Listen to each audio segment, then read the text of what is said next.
Welcome back to Sportsline, everybody. John Burton with you for about another 18 minutes or so. As promised, we're going to switch gears from college football to pro football. The Tennessee Titans, as you probably know by now, have a new head coach in Mike Vrabel, and he has a brand new staff coming here to Nashville. In fact, they're already here. The Titans assistants were officially introduced to the local media earlier today, including new offensive coordinator Matt LaFleur, a guy that was actually a candidate for the head coaching job. And he comes over from the LA Rams, where he helped engineer a very, very productive Rams offense last year, led by Jared Goff and Todd Gurley. And now his number one priority will be to help develop quarterback Marcus Mariota. Here's Matt LaFleur, the new OC of the Tennessee Titans. I'm very excited about that. I think it's like the next step in my career, and very grateful for Sean and the LA organization to allow me to do this opportunity, and as well as to Mike for believing in me and bringing me in here. When you left here after interviewing for the head job, did you have anywhere in your head that this was a possible scenario? Not at all. I mean, it was strictly about the head coaching position, and yeah, so matter of fact, when I came back to LA, I said, hey, you guys are stuck with me for another year. So, but I'm very happy to be here, and again, appreciative of Mike. And you know, I wouldn't have done it if I didn't feel good about him, and I got a chance to kind of sit down and talk with him. And you know, I just think from our personalities clicked, and I think from a leadership standpoint, you know, the organization hired the right guy, no doubt about it. So you came back for another interview then, and you came back and talked to Mike then? Or was that in Mobile? Or was that, was that in Mobile? Yeah, we more or less just kind of talked over the phone, and I felt comfortable with him. I did a lot of research, you know, reaching out to people that this is a small business, and nobody said anything negative about him. Everything was all positive, and you can feel his energy when you talk to him.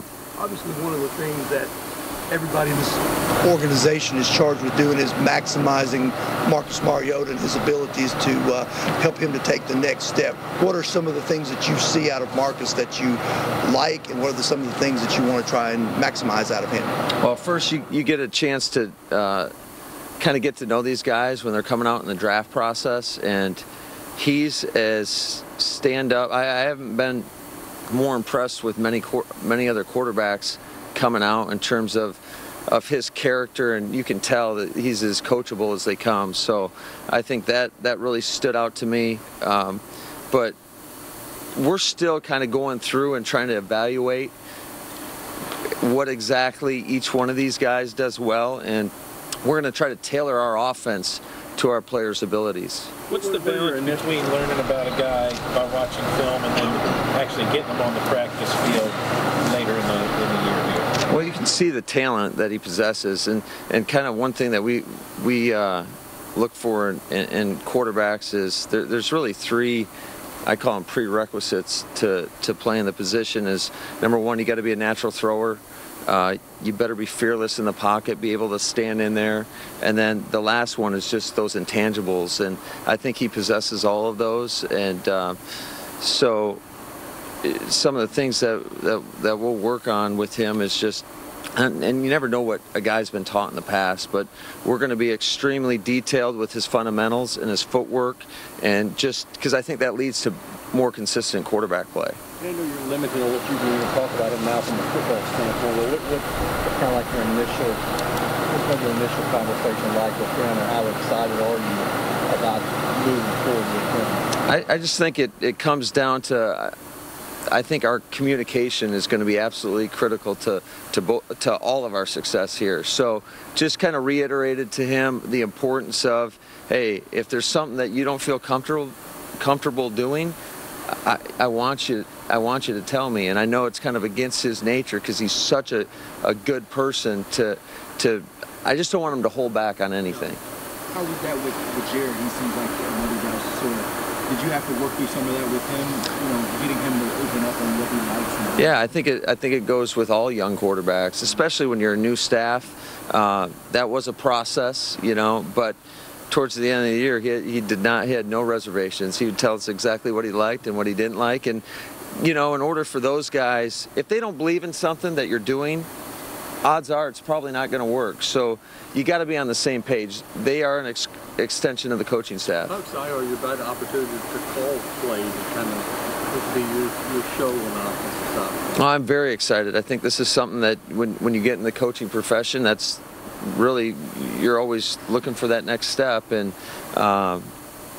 you know, in LA, and I think Sean McVay is one of the best play callers there is in the NFL, and I don't see him giving that up anytime soon. So to get this opportunity, I couldn't be more excited. How do you measure out putting him on the move and keeping him safe? Well, the first thing that we're always going to be very conscious of is how we can protect the quarterback. That is the foundation. That's everything's going to start with that in mind. So, and then, you know, when you do get out of the pocket, because stuff happens, whether it's designed or whether it goes off schedule, he's got to do a good job of being smart, and he's such a competitor, and you can see it on the tape as we're going through, where he's fighting for some extra yards, where I'd rather him preserve himself and get down. It's different in this day and age in the NFL. How important is it to be aggressive?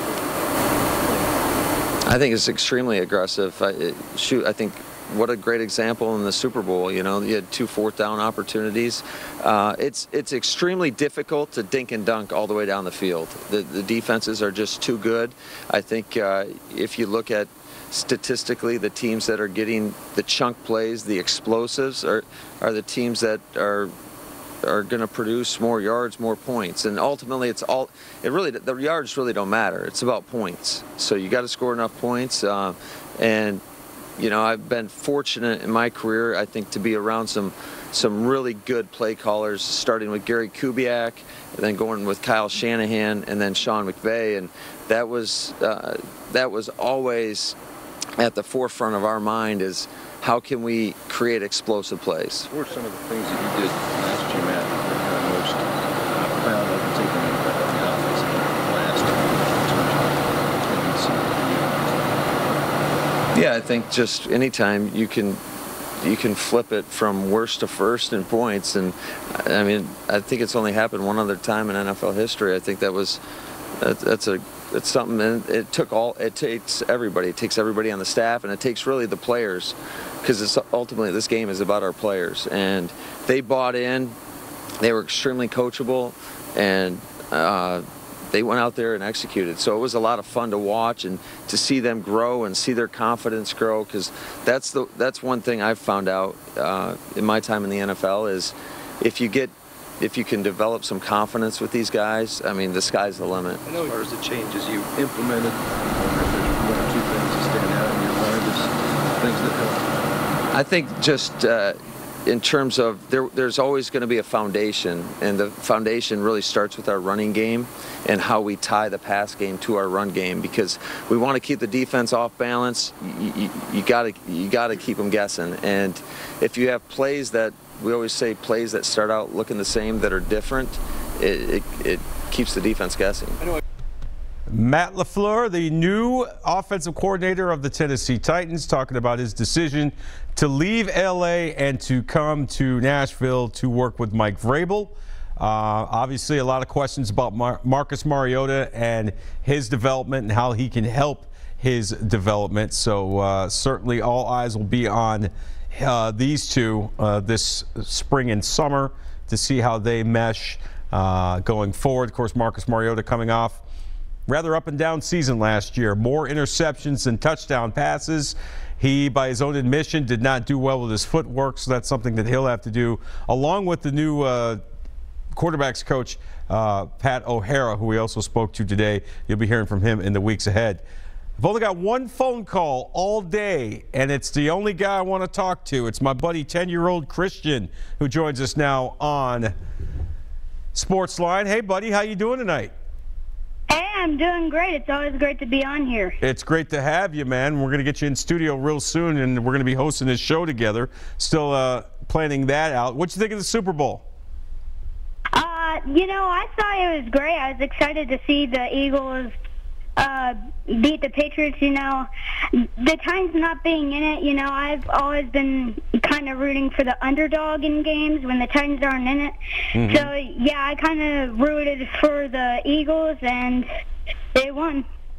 They certainly did, and you got to, Nick Foles' performance was outstanding. I mean, here's a guy that didn't start the season as a starter. He was pressed into service late in the year when Carson Wentz got hurt.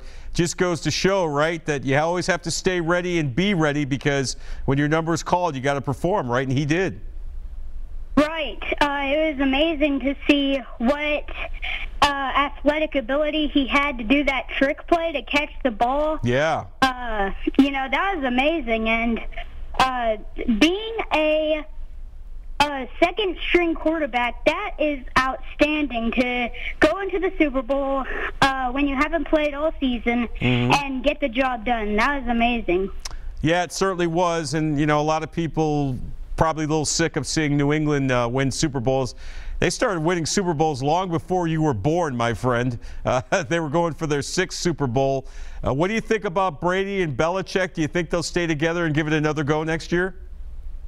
I wouldn't be surprised if they did. They seem to be a great package. And, Coach Belichick utilizes Brady well. I wouldn't be surprised if they do it together next year, but we'll see. Yeah, we will. Christian, always great to have you on the show. Thanks so much, and stay by your phone. We're going to be contacting you and your folks real soon. We're going to get you in here, and you're going to host this show with me. I can't wait, all right? Yes, sir. Me neither. All right. Thank you, buddy. That is my good friend. Best caller so far of 2018, 10-year-old Christian. All right, we're going to come back and wrap things up. We'll get you an update on the Preds in Toronto taking on the Maple Leafs, and Vanderbilt men's hoops at home taking on Georgia. And then we'll wrap things up. Stay with us. We're back after this.